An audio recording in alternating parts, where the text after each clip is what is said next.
What is up, you lovely listener? Welcome to another episode of Oversharing. I am super pumped for our conversation today because our guest was actually the founder of the popular sports beverage brand LIFEAID, which has sold over 10 million specifically formulated natural supplement beverages in more than 20 countries worldwide.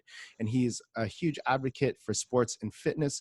And before that, he even started as a sports chiropractor. So I'm really excited to get to know more about him. We're going to talk a little bit about how to navigate through some of the challenges that a lot of us are faced today. But I think more importantly than that is talking about the origin stories of LifeAid and also the mentality of an entrepreneur and how we can continue to grow even in a time where it seems like everything else is slowing down. But before I speak too much, let me welcome Aaron to Overshare. How you doing, Aaron?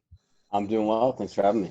Yeah, man. Thank you so much for being here today. I don't know if you know this, but I like to look at a lot of these conversations as if we're having coffee. In this case, it's virtual. I think we chatted for a little bit about potentially doing one in person, but I know you're super busy, so it was hard to do. So this worked out well. But can you tell us a little bit about what you were like in high school? In high school, yeah, I was an introverted kid. Believe it or not, I was a late bloomer, so I still have my license from when I turned 16. It says 5'3", 101 pounds. So to pass my driver's test, I had to use a booster to see over the steering wheel. Wow. Yeah, so high school was a little challenging. I had a great tight group of friends, and we had a good time, but didn't really start blooming or come out of my shell too much until college. So did you play any sports in high school? Yeah, I did. I played basketball and tennis were my two favorite sports. So you're saying you grew past 5'3"? Not much. No, not much. I graduated, I was only 5'6". I was a 5'6", a $135 when I graduated. It wasn't until my sophomore year in college I put on 30 pounds and grew like 4 inches in 1 year, and then I rounded out college at 185 pounds and 6 foot. So yeah, I grew quite a bit in college. Well, that's kind of nice. I think I hit 5'6" when I was like in freshman year in high school, and I'm still waiting for my growth spurt at 33 years old. So it happens. Yeah, man. So you've obviously started a really successful brand, which is awesome. We see it everywhere. People in the CrossFit community know a lot about this as well too. And actually my team was really excited that I was getting to talk to you today. But when you were in high school, did you have that entrepreneurial bug? Was that something that was in the back of your head of like, hey, I want to be a business owner one day? Constantly. Really? Yeah, constantly. It really started to take form in college. I was hustling in college, mainly out of necessity.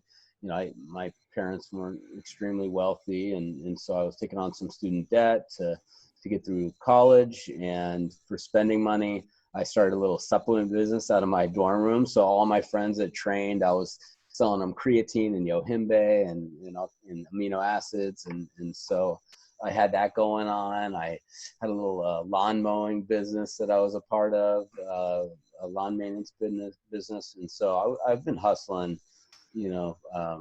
pretty much my whole life. What was the name of that supplement business in college? I called it the Romantic Hispanics supplement business. I also had a little massage business. It was all under the Romantic Hispanic. That's what all my friends call me. Yeah, I went to school in Pennsylvania. I'm from California, and so out in Pennsylvania, there's a lot of Italians and Polish, but there's not any Puerto Ricans. There's not too many Latinos. So, I was pretty much a token at my undergrad. So I got to ask, you had the supplement business in college and it was called the Romantic Hispanic. What exactly were you supplementing? Well, like I mentioned, I did sell a lot of Hinde to my friends. If you look at the use occasions for Hinde, it does go beyond the gym. That's amazing. It sounds like it was probably pretty successful around that time. Yeah, I mean, it was great because it paid for my pizza and beer money on the weekends. Yeah, it's amazing, man. So you spent some time as the clinic director at Hinde Chiropractic. So that's a business that you started as well too, right? Yep. Yeah. It's Hinde, Long Eye. And yeah, I had that for 10 years. I was a sports chiropractor and, great profession, had 31 new patients every single month by referral only. So I had a great practice, referral driven, saw a lot of high level athletes from NBA, NFL, Major League Baseball down to high school level. And that was a great support. I learned a lot about customer appreciation, um, really treating people well, and setting up systems that were very conducive to a referral-based practice, which all carried on to help us in LifeAid. Did you build a lot of that network for your chiropractic business while you were playing sports in college and high school? Well, I was out of state, and in my practice I started in California. So to some degree, the people knew our name. I had come from a big family. I'm the oldest of 7 kids, so Mm. frequently, if anyone came in that went to high school in the area that was anywhere in our age range, like, oh, are you related to this? So they kind of knew our last name from there. But I was very active in the gym scene too. I had memberships at pretty much all the gyms in town. Before I was a chiropractor, I was a massage therapist. I was a certified uh, um, personal trainer. And so very active in kind of health and wellness. And I did have, clients that definitely carried over from that. And then it was just really being out there in the community, engaging, kind of going against my more introvert nature and getting myself out there and doing good work and meeting a lot of people and just being personable and treating people well. Yeah, it's interesting that you bring up the introvert nature there. I mean, what kind of like mental work or tactical work did you do to kind of break out of your shell as an introvert to start doing the networking necessary to build your businesses? Yeah, good question. It really came between my freshman, I think it was between my freshman and sophomore year in college. I thought I wanted to become a stockbroker. And so the most reasonable internship to get would be like call up Morgan Stanley Dean Witter. So I called up Morgan Stanley. One of the stockbrokers there said, sure, you can come work for me. Literally, I show up on day one. He goes, Aaron, nice to meet you. Your name is now Chris. All my interns are named Chris because it's a gender neutral name. Here's the phone book. Open it up, start at A, and start dialing for dollars. And that Wow. was forced upon me. And that was pretty terrifying, just sitting there for the first, few minutes. Like, really, this is what I'm supposed to be doing. But then by the end of the summer, it was like second nature. I'd be like, okay, let me get through, a half a page day. Let me get through 3/4 of a page and just pounding through and getting used to rejection. And then once in a while you get, someone to say, yeah, I'll come in for a consultation and book them and then hand them over to the broker. Do you remember what closing your first deal felt like? Yeah, it felt great because you're getting rejected so many times when someone's like, yeah, I'll come in and have them take a look at my current portfolio. I was like, really? It's pretty surprising. Are you sure? Yeah. Are you sure? So yeah, that was fun, but it gets addicting to close, once you're like, oh, wow, close. And then you realize how people are reacting. You can modify your verbiage, your script. And now I'm very conscious of, the words that come out of my mouth. I'm sure some of your audience has heard the origins of abracadabra, right? We all associate that with magic, but if you look at the origins of the word from Aramaic, Jesus language, it's with my words I create. With my words I Mm. create. So I'm very conscious, and we teach our entire team to eliminate soft talk, which is mights and shoulds and coulds and maybes, and eliminate negations, can'ts and won'ts and don'ts, and focus on the affirmative, what we are doing. And having that clear communication within our team and to our customers is very well received across the board. So I'd say, consciousness of language and communication goes way back, to those days, and what I was forced to learn by trial by fire, and then, carried through and really started to study in adulthood. Mm. That's really interesting. I actually, one of the first job, or not the first jobs, like the job I had right before I started my business was I was a telemarketer. So very similar, like, Yeah. you know, getting rejected all the time. You have to be conscious about what you're saying, have a lot of confidence over the phone, use the right words. And so I think something that would be cool to find out from you is, what do you feel are like the most powerful words or phrases that you can use when you're having a conversation with somebody and maybe want to form a partnership with them? Yeah, good question. Just being very clear and concise in your communication. You know, it doesn't matter if you're dealing with your own team, with a potential client. You know, being crystal clear on what their expectations are, what would be a successful outcome for them, and eliminating ambiguity on how we are going to get from point A to point B. Yeah, I think that's really interesting. I wonder if that's a little bit of that East Coast mentality that you have, or that you grew up with, because I've noticed that doing business in a lot of senses with people on the West Coast, there's a lot more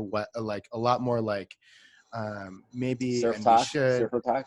yeah, surfer talk, a Yeah, little bit of baby that. girl. Yeah, yeah. Definitely. Once you really start to study this stuff, it annoys the hell out of you when you get soft talk and negation from people. You're just like, are you going to do it or you're not going to do it?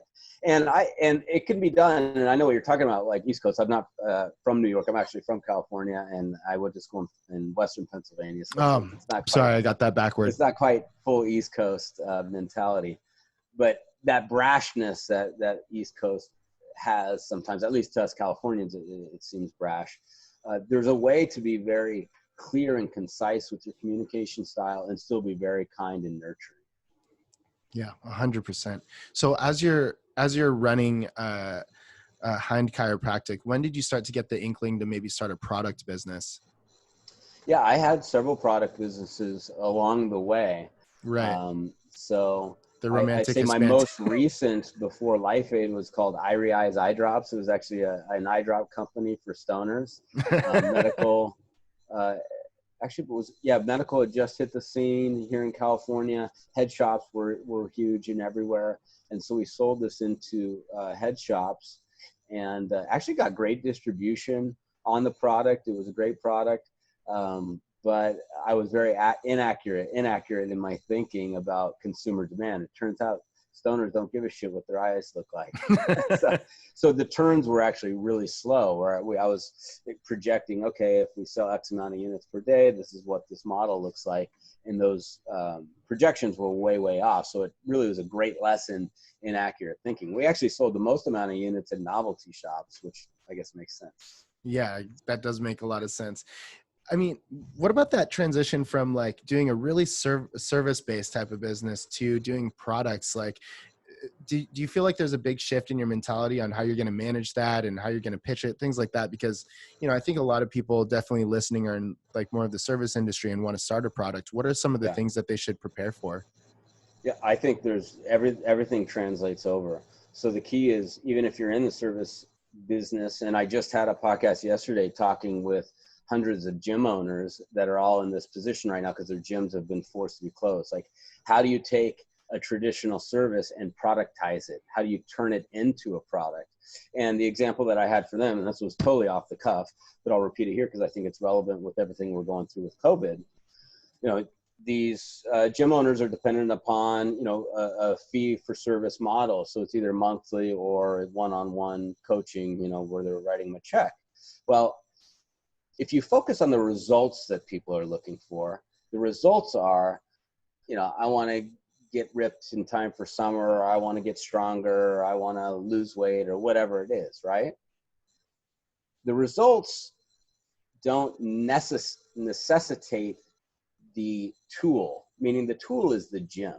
The tool is the gym, but it's not the only tool to get those results. Now, the results for most people around the country, especially if they're hearing this in a fairly timely manner, is unified. So the results everyone's looking for is simpler than ever. And what is the result everyone's looking for?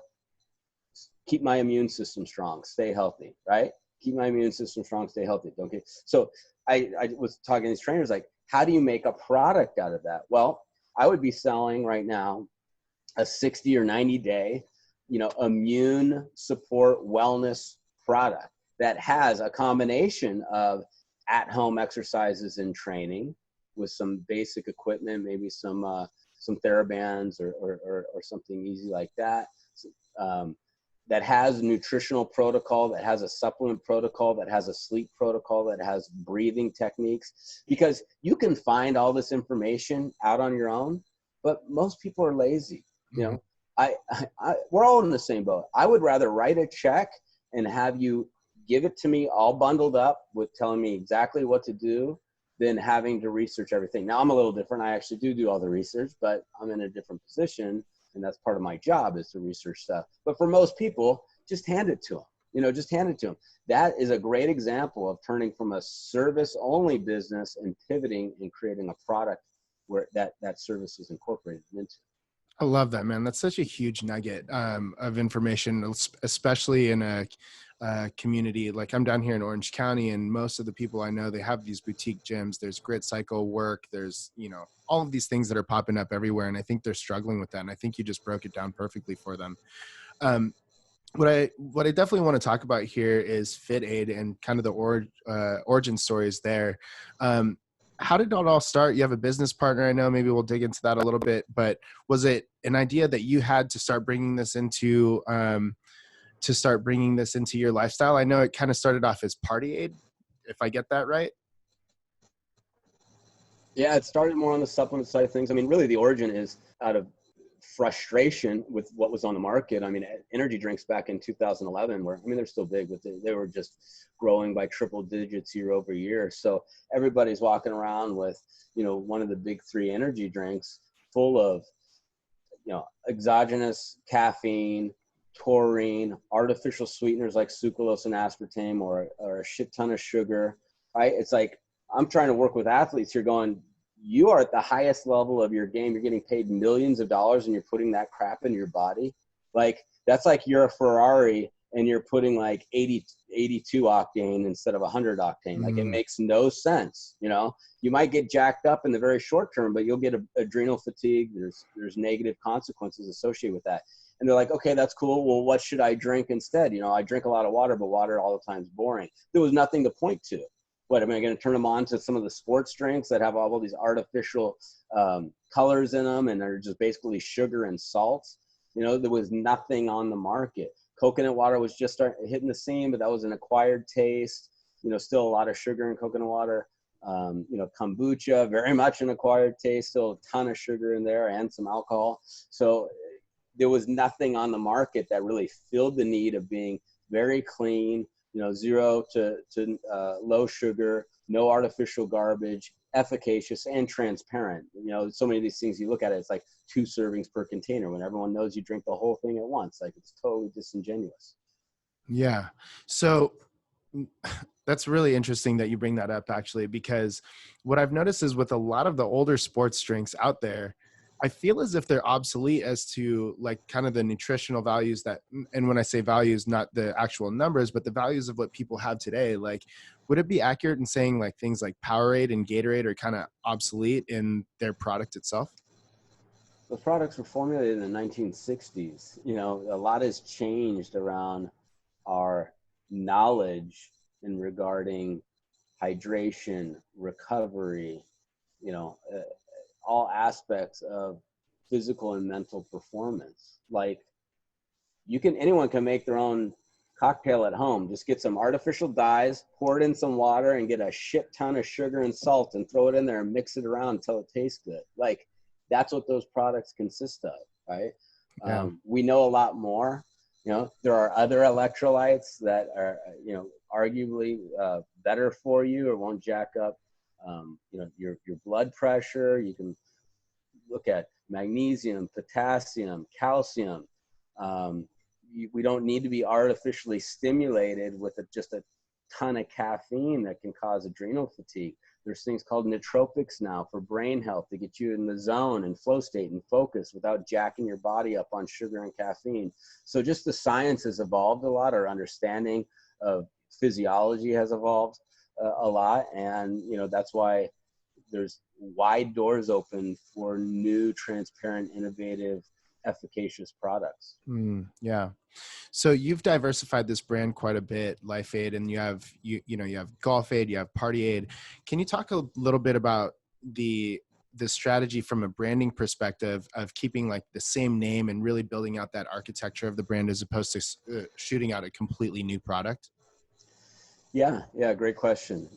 Before we came along, I'd say 100% of beverage companies out there took the same approach, meaning you're an energy drink, you've got caffeine, taurine, like I said, salt, sugar, and you've got 20 different flavors of that. Or if you're coconut water, and then you maybe have some flavors of that. Or, if you're a sports drink, you've got flavors of that, but it's all the same sugar, salt, water, right? We took so that's a very flavor forward approach, flavor focused approach. One of our big differentiators in the marketplace is we took the approach of being function forward. So instead of focusing on different flavor profiles of the same base formula, we focused on totally different formulas to support a very specific need state, a very specific function that just happened to have their own unique flavor. So they all had one flavor per function. Okay. So immunity aid, which is echinacea, vitamin C, vitamin D3, astragalus, zinc, is very different than fit aid, which is BCAAs, glutamine, arginine, omega-3s, which is different than focus aid for brain health, which is little natural caffeine, nootropics like alpha GPC, GABA, which is different than party aid, 5-HTP, milk thistle, electrolytes, etc. Right? So they each have an efficacious dose function forward that happen to have a unique flavor profile. The advantage of what we're doing is a fewfold. When you see a can of immunity aid like this, there's no ambiguity about what that's for, right? It's for one purpose and one purpose only, immunity. If you see focus aid, there's no ambiguity about what that's for. It obviously has something to do with focus, party, same thing. So our approach is really proving to resonate, especially right now amidst everything going on, and especially with this product that's been on the market for 5 years now and is really having its day currently with everything that we've got going on. Yeah, I got to say, I really love the branding approach that you took because, and I'm in no way am I comparing your product to Rockstar because it's apples and oranges, right? But they have like this they have one that was for recovery, I want to say, and it was formulated a little bit differently, but it says recovery on it, and I can't stand a lot of these brands that have like a drink or whatever it is and it just says recovery, because what am I recovering from? But there was such a differentiator with yours, and like Party Aid, for example, is like, oh, I know that I probably want to buy this right now because I'm going to need this in the morning, what I mean, as opposed to something like, is it recovery for workout? Is it recovery for partying all night long? What does that actually mean? So the clarity there is amazing, and I love the consistency across everything that you did. I think it's awesome. Yeah, a lot of the big beverage brands are starting to pivot now. You see them going into function specific. The challenge with that, just from a branding perspective, is a lot of them are tarnished, right? Like if you see some of the big energy drink brands come out with this like supposed clean, organic, healthful play, you're like, well, no, I don't buy it, right? Because they already, like, you're an energy drink, you're not a health drink. Nobody's drinking energy drinks for health reasons, we'll put it that way, right? Yeah, absolutely.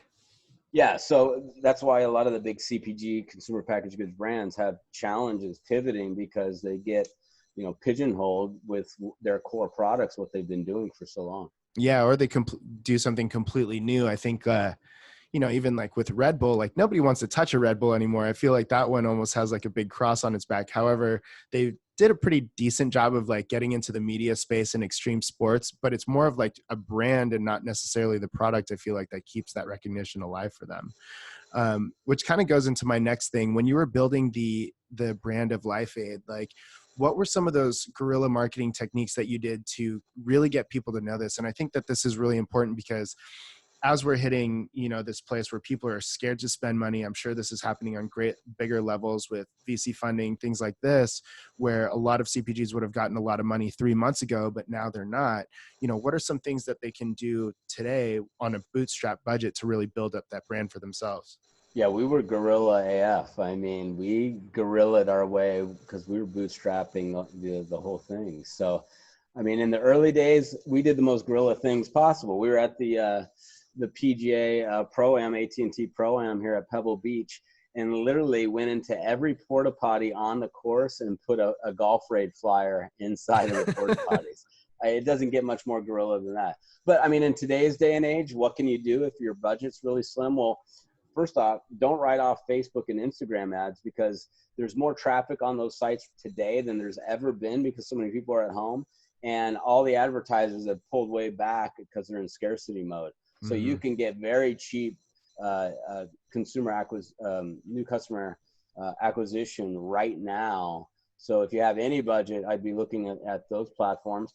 But I love doing things. I think I heard somebody say once, I can't give credit to who it's due, but in order to scale, you need to do things that aren't scalable, right? And there's no better time. If you don't have money, then you have time. Okay. It's usually, so if you don't have money and you're sitting at home, don't be surfing Netflix or checking out what the latest COVID news is. Get down and write some handwritten notes to your prospects. Get on the phone. Like, what can you do to create value and provide value to your leads and your current customers? What kind of prospecting can you do? These kind of crises are the defining moments that separate the lazy people that have just been riding the good fortune of the economy from the real hustlers. 100%. And I think that's really important to point out too, because I think there are people who have built semi-successful businesses or very successful businesses that were like hit upside the head with everything that's going on right now. And in the podcast that I've listened to that you've been featured on, I mean, you always talk about like such a great mindset. And I think now is a really great time to kind of share what some of those mindsets are for you. Like, how do you stay focused? How do you stay motivated with everything going on? And how do you continue to drive your team for all the leaders out there? Yeah, everything starts with mindset. I mean, if you're defeated upstairs, nothing. Coming back to abracadabra, with my words I create, I don't speak Aramaic. If I did, and I argued this with the person that kind of taught me this phrase, I would argue that it's the true translation is with my thoughts I create. With my thoughts I create. And I learned this over the years. It started when I was a chiro. I would, have not seen a patient, say, for a year, 2 years, 3 years even. And then I'd wake up and like their name would be in my head. And lo and behold, they'd show up in the office. I'd say, oh, I threw my back out, or I hurt my shoulder pitching, or whatever it was. And I'd be like, oh my God, I was just thinking about you. And then after a few years of this happening, I didn't even mention it to them anymore because I expected it. So I know the power of the mind, right? And right now, people are allowing their mind to be hijacked by the media. And the media is not only telling us what to think about, but it's always done. It's traditionally told us what to think about, but now it's telling us what to think. It's bizarre. There's no better example of it than what is going on right now.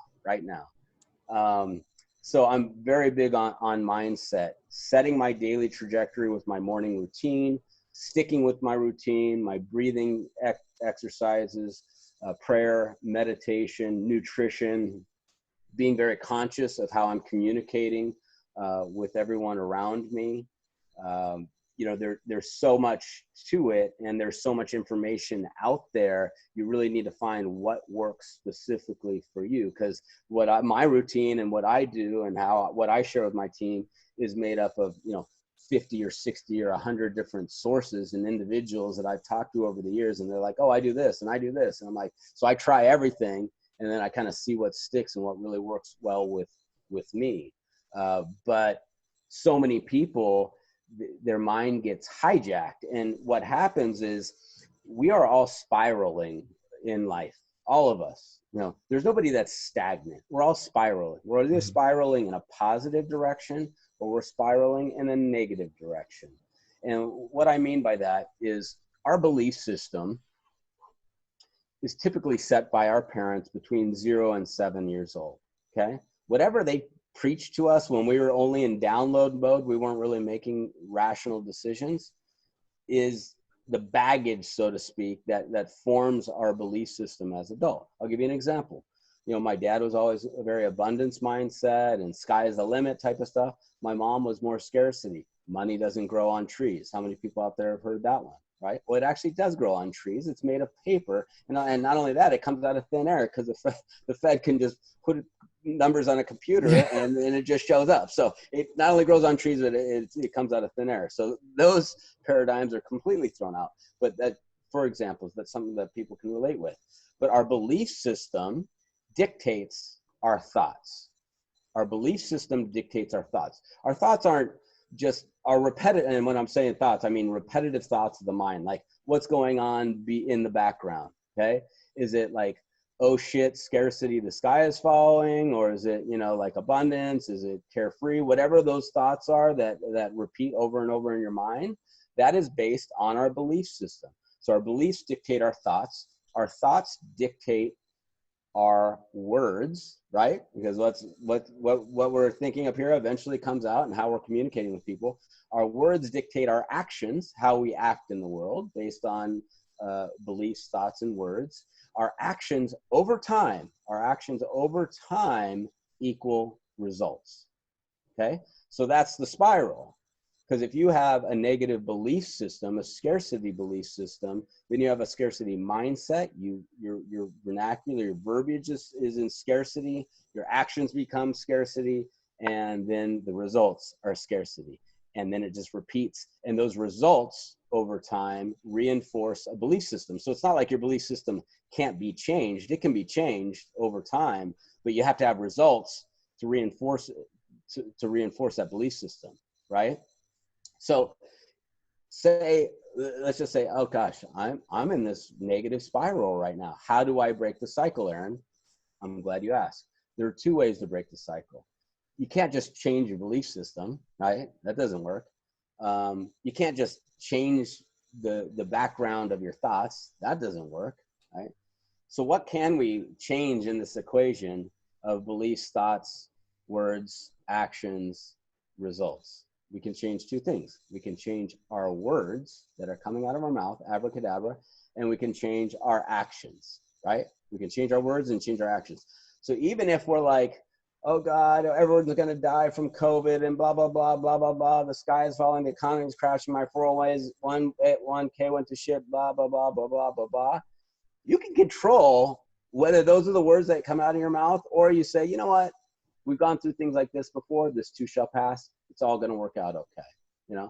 I'll remind everybody: bird flu, swine flu, SARS, 9/11.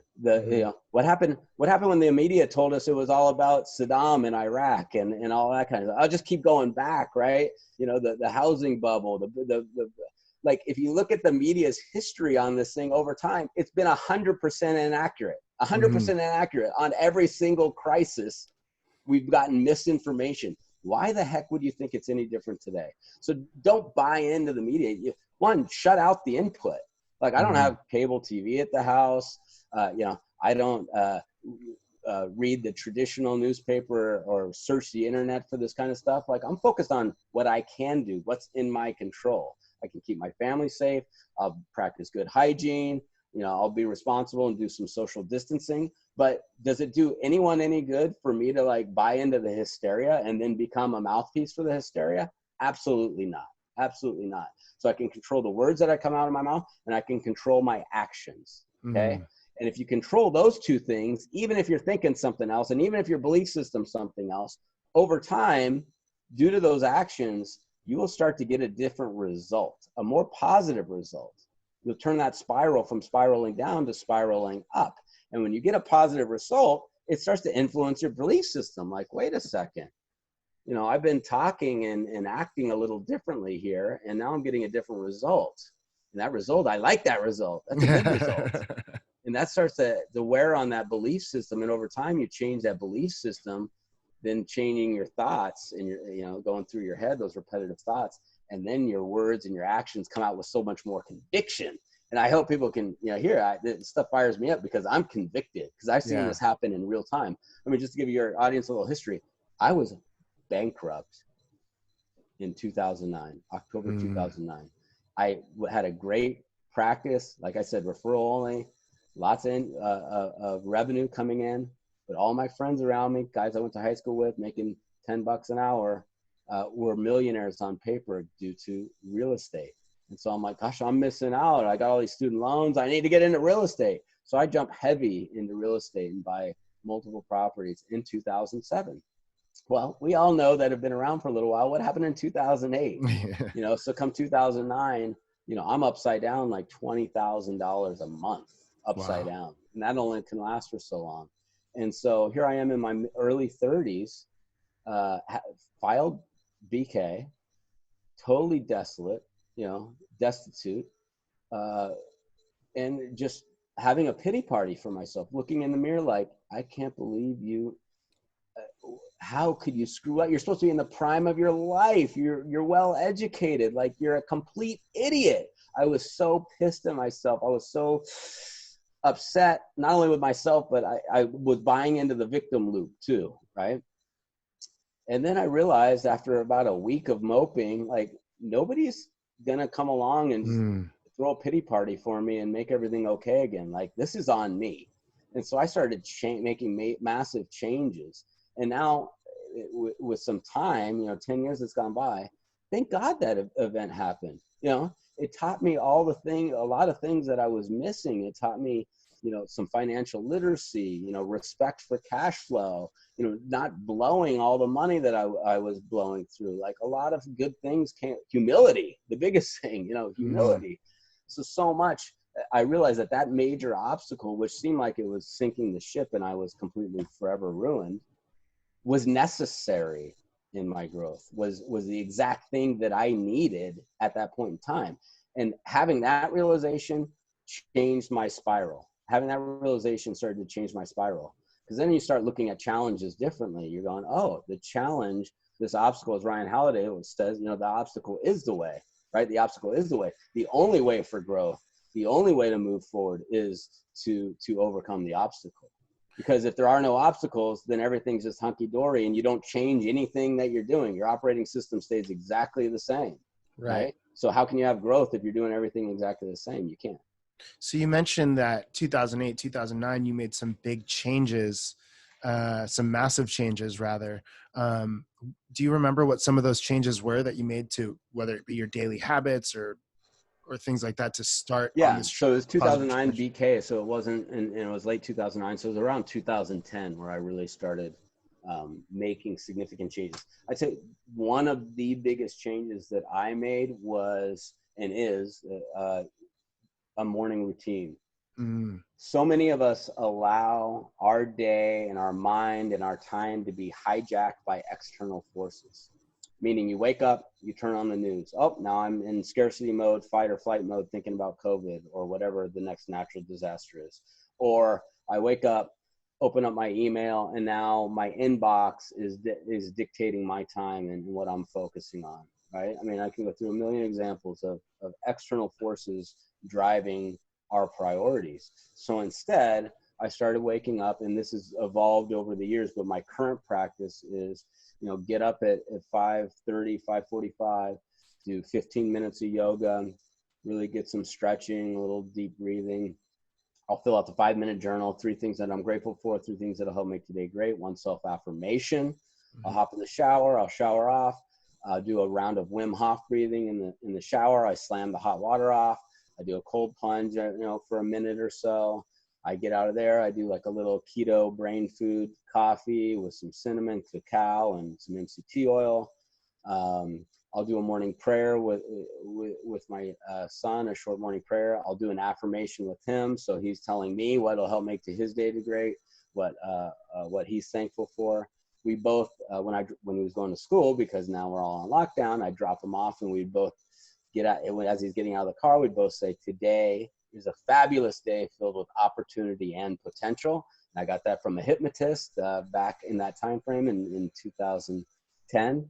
Marshall Silver, he used to be a famous hypnotist on Letterman and all the shows, and I saw him perform and hypnotize a bunch of people on stage. I was fascinated by it. I tried to get hypnotized. I'm not hypnotizable apparently, but I see him at the bar afterwards. He's wearing an all platinum Rolex with diamonds all over it. It was like blinding from the stage. There were so many diamonds.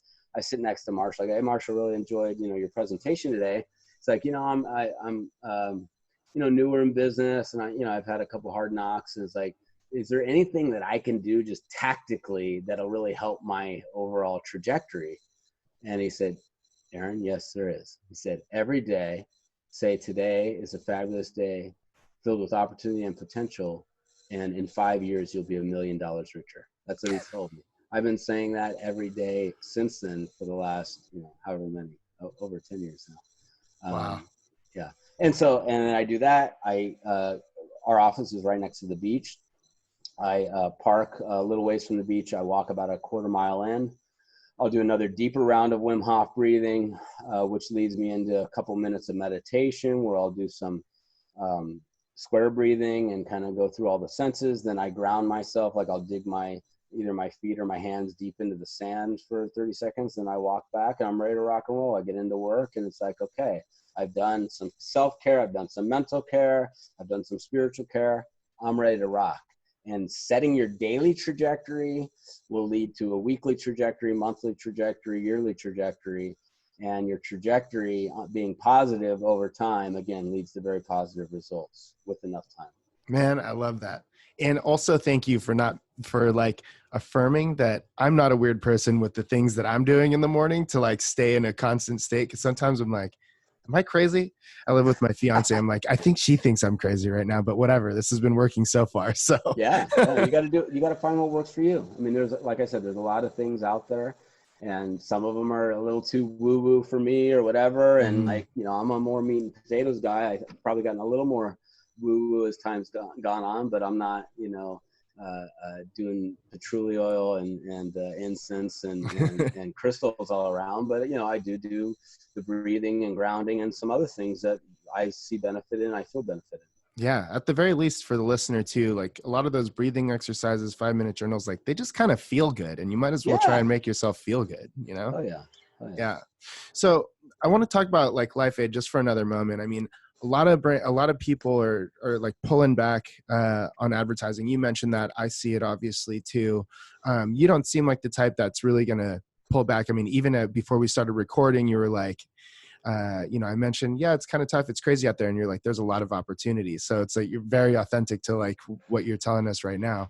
What are some of the things that you're doing actively at LifeAid to continue to grow that brand? As some people are kind of feeling scared about investing more money or more resources into growing theirs. Yeah. I'll just, it's not that we haven't taken our hits. We've taken our hits. What a huge percentage of our revenue comes from gyms, gyms that sell specifically FitAid and some of the other SKUs, but primarily FitAid. And as we know, what is it? 85% of the gyms globally have shut down. So our international business has gone to nil. Our domestic gym business is gone to zero. So there's two ways to handle that situation. You either go, well, we're screwed, or you go, okay, where are the opportunities here? What can we do? And so we've made some very quick pivots. And fortunately, we had invested heavily with Amazon, which is now growing like gangbusters, and we're just crushing on Amazon. We created a direct-to-consumer kickback, payback business for our gym. So all those members that are now purchasing direct from us and working out at home, we're giving that gym owner $15 cash a case kickback from their members that purchase from us to support them through this tough time, and recognize, the contributions that they've made to our success thus far.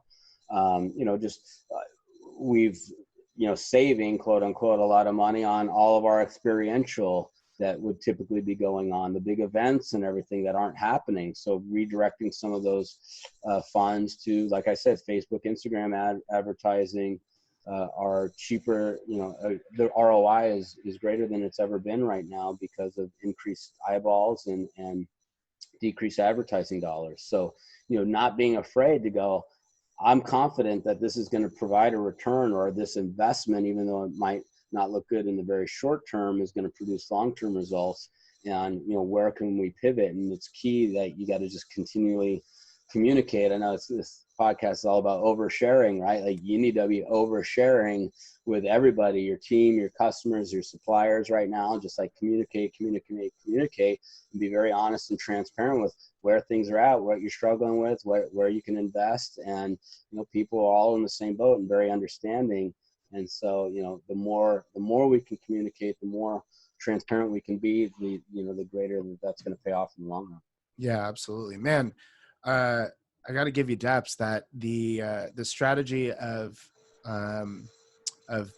giving a kickback to the gyms whose customers are buying from you online now is not only like genius, but I also think it's just a really cool thing to do to help those people out, because you definitely don't have to do that.